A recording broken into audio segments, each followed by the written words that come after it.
तो आज त्रिशला माँ, जो हम रिलेशनशिप्स देख रहे हैं उसमें इतना ज़्यादा लोग परेशान हो रहे हैं, लेकिन अपने बॉयफ्रेंड को छोड़ना भी नहीं चाह रहे। और अगर वो बॉयफ्रेंड छूट जा रहा है तो वो आपसे फिर तरकीब पूछते हैं कि एक्स को अपने वापस लाने के लिए बताइए। तो आपके हिसाब से क्या एक्स बॉयफ्रेंड को या गर्लफ्रेंड को पाने के लिए कोई तरकीब करना सही है, या जो जा रहा है उसे जाने दो? देखिए, एक अंग्रेजी में कहावत है कि when you love someone let him go, if he is yours he will back, if he will not he was never yours. जिससे प्यार करते हो उसे जाने दो, अगर वो लौट के आता है तो वो तुम्हारा है। अब लौट के आने के लिए रोशनी, कहानी लौटने जैसी भी होनी चाहिए। कई कई बार केवल रिलेशनशिप इसलिए खराब नहीं होते कि उसमें कोई तीसरा आता है या उस लव स्टोरी में एक ट्रायंगल बनता है।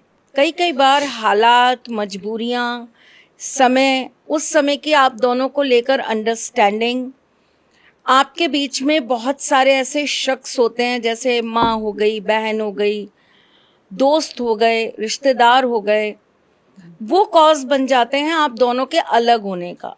पर इंटरनली कहें तो आप दोनों अलग नहीं हैं। कई बार ऐसा होता है कि प्यार हमारे लिए हमारी ज़रूरत से ज़्यादा डिपेंडेंसी बन जाता है, और तब इंसान को लगता है कि यार अगर मैं इसी प्यार का हाथ पकड़ के चलता रहा तो शायद मैं कुछ कर नहीं पाऊंगा, या मेरा पोटेंशियल या मेरी पावर जो है वो कम हो रही है, क्योंकि मैं अपना सब कुछ जो है वो एक इंसान पर ही खत्म कर दे रहा हूँ। एक्स अगर आपका एक्स इसलिए बना है क्योंकि उसके पीछे कोई ऐसा रीजन था, तो मुझे लगता है उसके आने का इंतजार करना चाहिए। प्यार को भी अग्नि परीक्षा चाहिए, लेकिन उस अग्नि परीक्षा में कोई तीसरा नहीं चाहिए। अगर तीसरा है तो फिर उस एक्स की कहीं जरूरत नहीं है। दिल पर पत्थर रखिए, जो एक बार किसी के लिए आपको छोड़कर जा सकता है वो बार बार भी आपको छोड़कर जा सकता है। जिसे एक बार कोई और आपसे अच्छा लग सकता है, उसे बार बार भी कोई आपके अलावा अच्छा लग सकता है। तो रीजन क्या है पहले वो जानना जरूरी है। जैसे मैं आपको बताती हूँ, मेरे पास एक मेरी बहुत अच्छी बच्ची है, दोनों का बहुत सॉलिड अफेयर था, दोनों ने शादी कर ली। फैमिली का कुछ डिस्प्यूट रहा जिसकी वजह से दोनों का नहीं बन पाया और दोनों अलग हो गए। उसने मुझसे कहा कि मैं आज भी उससे बहुत प्यार करती हूँ और मुझे पता है वो भी मुझसे बहुत प्यार करता है, लेकिन ये जो फैमिली का प्रॉब्लम है ना, ये मुझसे बर्दाश्त नहीं हो रहा। सॉल्यूशंस बताए, चीजें सही हुई, वापस से वो एक हो गए और रीमैरिज हो गई। आफ्टर डाइवोर्स दोबारा से एक दूसरे से ही शादी हो गई।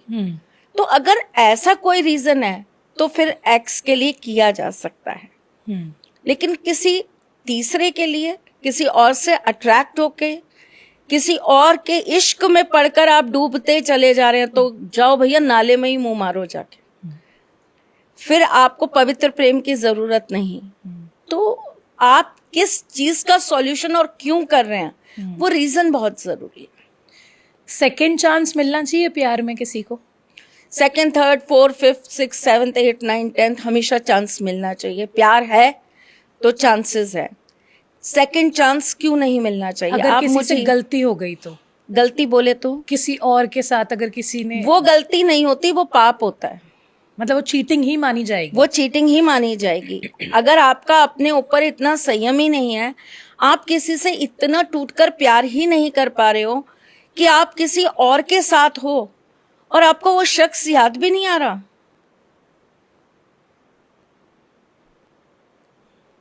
आप उसे चीट कर रहे हो और आपके अंदर एक बार भी गिल्ट नहीं आ रहा कि मैं क्या कर रही हूं या क्या कर रहा हूं, तो वो प्यार कहीं नहीं था। वो मोहब्बत की डेफिनेशन नहीं है, डिक्शनरी ऑफ मोहब्बत, उसमें चीटिंग नाम की कोई चीज नहीं लिखी होती। तो सेकंड चांस नहीं मिलना चाहिए ऐसे लोगों को। फिर तो सेकंड चांस राम जी भी ले सकते थे ना, जब शूर्पणखा एक बहुत खूबसूरत कन्या बनकर उनके सामने आई थी। क्यों नहीं लिया? प्यार में कभी भी सेकंड चांस नहीं होता। हाँ, आपने गलती की, आपने कोई ऐसा कुछ कह दिया अपने पार्टनर को जो आपको पता है उन्हें हर्ट कर गया, आपने कोई ऐसा काम कर दिया जो आपने प्रॉमिस किया था कि मैं नहीं करूंगी या नहीं करूंगा, फिर भी आपने कर दिया, आपने उनके भले के लिए या अपने रिलेशन के भले के लिए झूठ बोल दिया, ये सेकंड चांस आप मुझे बोल रहे हो, तो मैं कहती हूँ ये चांसेस तो बार बार दे देने चाहिए। लेकिन किसी और के साथ चीट करके आप सेकंड चांस मांग रहे हो, नो सेकंड चांस, ये मेरा मानना है। लोग तो साथ में रह भी लेते हैं, 2-2 3-3 शादी करे वालों के साथ रह लेते हैं। अभी एक सेलिब्रिटी है, मतलब सेलिब्रिटी की वाइफ है, वो काफ़ी ये बात कहती हैं कि मेरा पति कहीं पे भी मुंह मारे, अब छोड़ के तो नहीं जा सकते, हम तो भारत में रहते हैं, तो मेरा पति है वो। लेकिन अगर उनको ये बात लगती जब है, वो आपको छोड़कर किसी और के साथ मुंह मारने जा रहा है तो वो आपका पति कहाँ से हुआ? जब एक माँ अपने बेटे का ब्याह कर देती है ना, तो वो सिर्फ उसका बेटा नहीं रह जाता, वो किसी का पति हो जाता है। जब वो पति अपनी पत्नी को छोड़कर किसी और के पास चला जाता है ना, किसी और की बाहों में जाता है, तो वो प्रेमी हो जाता है, वो पति नहीं रह जाता। तो आप अगर ये दावा कर रही हैं कि वो मेरा पति है तो मैं उसको कैसे छोड़ दूं, वो तो आपको छोड़ ही चुका है। ऑन पेपर्स नहीं, लेकिन दिल से तो वो नहीं मानता ना आपको पत्नी। दिल से वो भी नहीं मान रही उन्हें अपना पति, सिर्फ एक सोशल रुतबे के लिए, या आप कह लीजिए मजबूरी। मैंने कहा ना, प्यार की बहुत अलग अलग डेफिनेशंस हैं रोशनी। प्यार कई कई बार सिर्फ इसलिए भी निभाया जाता है कि बच्चे हैं। वो बोलती हैं ये बात कि बच्चों के लिए, तो प्यार नहीं है ये। आप ये कहिए कि ये एक तरह का कॉम्प्रोमाइज है जो हम कर रहे हैं बच्चों के लिए। एक शादी है जिसे हम दिखावे के लिए जी रहे हैं, उसमें प्यार जैसी कोई चीज नहीं है। प्यार को बहुत अलग कहते हैं ना, प्यार बहुत अलग चीज है, उससे आप ये सब चीजों से नहीं तोल सकते, नहीं जोड़ सकते। भारत में त्रिशला माँ हम ये देखते हैं कि जब एक लड़का लड़की की शादी होती है तो सिर्फ उन दोनों की शादी नहीं होती, उन दोनों परिवारों की पहले शादी होती है, उन दोनों परिवारों में निभाना पड़ता है, और आखिरी में अगर कुछ बच जाता है तो लड़का लड़की के बीच में प्यार होता है। तो आपको लगता है कि सामाजिक दबाव बहुत ज़्यादा होता है पति पत्नी के ऊपर? मुझे लगता है रोशनी, ये सामाजिक दबाव होना भी चाहिए। जब तक ये सामाजिक दबाव बहुत ज्यादा होता था, रिश्ते किसी तरीके से निभाए जाते थे, रिश्ते पर्दों में रहा करते थे, रिश्तों में एक दूसरे को जानने और एक दूसरे के साथ खड़े होने की क्षमता होती थी। आप ये देखिए ना कि तब अगर एक जॉइंट फैमिली हो रही है और उसके अंदर पत्नी को दिख रहा है कि मेरे पति के साथ ना ठीक व्यवहार नहीं है, या मेरे पति को वो इम्पोर्टेंस नहीं मिल रही, तो वो खुद कोशिश करती थी अपने पति को वो इम्पोर्टेंस देने की। वो कोशिश करती थी कि मैं आपके साथ खड़ी हूँ, मैं आपके अच्छाइयों को देख रही हूँ, मुझे आपकी अच्छाइयाँ दिख रही हैं। तो देखो, बहुत सारी चीजें ना बहुत अलग एंगल पर नापी जाती थी। अब परिवार कहीं मैटर ही नहीं कर रहे, परिवार कहीं है ही नहीं। आप अपनी मर्जी से शादी कर रहे हो, उसे अपनी मर्जी से जी रहे हो, अपनी मर्जी से तोड़ दे रहे हो, ये कह के कि अब वो फीलिंग ही बाकी नहीं रह गई। भाई, ऐसी कौन सी फीलिंग थी जो अब तक थी और अब खत्म हो गई? बट आपको नहीं लगता कि हर रिश्ते की एक उम्र होती है? रिश्ते की कोई उम्र नहीं होती, रिश्ते की कोई उम्र नहीं होती। क्या आप अपने पापा के साथ एक उम्र के रिश्ते में जी रही हो? नहीं। क्या आप अपनी मम्मी के साथ एक उम्र के रिश्ते में जी रही हो? तो सिर्फ एक पति पत्नी के रिश्ते की उम्र होती है। माँ बाप अगले जन्म में मिलेंगे या नहीं मिलेंगे, इसके लिए हमारे यहाँ कोई व्रत त्योहार नहीं बना, लेकिन एक पति 7 जन्म तक मिले, उसके लिए व्रत बने हैं। 7 फेरे जब होते हैं ना, तो 7 जन्म जोड़े जाते हैं। जन्म के बाद ऐसा कोई संस्कार नहीं होता कि माँ बाप 7 जन्मों के लिए मिलेंगे। आप उस रिश्ते को कह रहे हो कि उसमें टाइम बाउंडेशन होती है, वही एक रिश्ता है जो टाइम लेस होता है।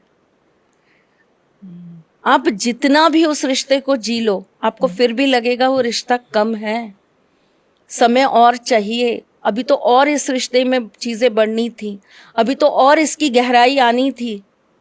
कैसी बात कर रहे हो रोशनी? नहीं, ये सवाल जो है लोगों के होते हैं दिमाग में, तो पूछना जब जरूरी है। एक यंग एज पे, प्रॉपर एज पे दो लोगों की शादी होती है, उस समय साथ में जिम्मेदारियां होती हैं। घर बनाएंगे, गाड़ी लेंगे, प्रोग्रेस करेंगे, काम अच्छा करेंगे, लाइफ की सिक्योरिटी करेंगे। बच्चे हो जाते हैं, उनकी परवरिश में लग जाते हैं। अब बच्चे बड़े हो गए, अब उनका स्कूल कॉलेज हो गया, अब उनकी शादी हो गई। असली शादी तो तब जी जाती है, असली साथी तो आपको तब समझ आता है बट उन रिश्तों का कहां, जब उम्र हाँ, ढलती है। धीरे धीरे जो पुराने रिश्ते हैं वो छूट जाते हैं, कई लोग बिछड़ जाते हैं, जिंदगी के सफर का एक्सपीरियंस आ जाता है, कौन अपना कौन पराया, एक उम्र के पड़ाव पर सब समझ आ जाता है। तभी तो साथी की जरूरत होती है। ये तो आप उस रिश्ते की बात कर रहे हो जो आइडियल कपल हैं एक दूसरे के, जिन रिश्तों में प्यार है, रेस्पेक्ट है, एक दूसरे के साथ निभाने की कमिटमेंट है। मैं उन रिश्तों की बात कर रही हूँ जहाँ पे एक महिला जो है वो त्याग करती ही जा रही है, उनका एग्जिस्टेंस उस फैमिली में है ही नहीं, ना वो किसी डिसीजन में भागीदार हैं, उनका सिर्फ काम है रोटी बनाना और बच्चे पैदा करना। उनको प्रायोरिटी नहीं है किस बात की, तो वो क्या करें? क्योंकि ना उनको समाज से सपोर्ट है, और उनके घर पे भी कह दिया जाता है मायके में कि अब तुम्हारी हमारे यहाँ से डोली उठी है, अर्थी ही वापस आनी चाहिए, जिसमें दहेज प्रताड़ना है, घरेलू हिंसा है। उन महिलाओं के बारे में क्या बोलेंगे आप? महिला के अंदर स्वयं शक्ति वास करती है, और वो शक्ति हर एक महिला को स्वयं को समझनी पड़ेगी। अगर आपको देखिए बहुत सालों नहीं चाहिए होते किसी पर्दे को हटने के लिए, अगर आपको इनिशियली समझ में आ रहा है कि इन लोगों का बर्ताव कैसा है या ये लोग किस तरह से बिहेव कर रहे हैं, तो आपको स्टेप लेना चाहिए। जिस समाज ने मिलकर आपका विवाह कराया है, जिस समाज के 500,000 लोगों को आपने खाना खिलाया ना अपनी शादी में, उनको बुलाइए, बैठाइए, उनसे कहिए कि ये सीन है मेरी लाइफ का, अब बताइए मुझे क्या करना चाहिए। आप ऐसे कैसे पल्ला झाड़ के कह देते हो कि मायके से गए, अब तुम जानो, तुम्हारा काम जाने, अब अर्थी निकलेगी। क्यों निकलेगी अर्थी? फिर डोली क्यों निकाली थी? अर्थी निकाल देते ना अपने घर से। आप तो ऐसे दुश्मनी निभा रहे हो जैसे मैं किसी दुश्मन के घर की बेटी थी और आपने दुश्मन के घर ब्याह दी।